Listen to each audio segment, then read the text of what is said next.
નમસ્તે મિત્રો, Splendor bike લઈને આવી ગયા છે। 3 બાઇક સ્પ્લેન્ડર છે, 2 બાઇક 13 મોડલ છે અને એક 16નું મોડલ છે। કિંમતની વાત કરીએ તો 13ના મોડલની 25,000 રૂપિયા કિંમત છે અને 16ના મોડલની 31,000 રૂપિયા કિંમત છે। એન્જિન પાવરફુલ છે, 2 ટાયર નવા છે, સેલ્ફ સ્ટાર્ટ ગાડી છે અને તીજ ગામ જોવા મળશે।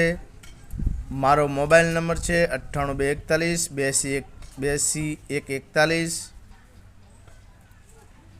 અને મિત્રો મારી ચેનલને સબસ્ક્રાઈબર કરો, ફોલો કરો અને શેર જરૂર કરો તો એકબીજાને બાઇક જોવા મળે। તો મિત્રો બાઇક જોવું હોય તો તીજ ગામમાં આવવું પડે, તાલુકો વાવ, જિલ્લો બનાસકાંઠા। Thank you.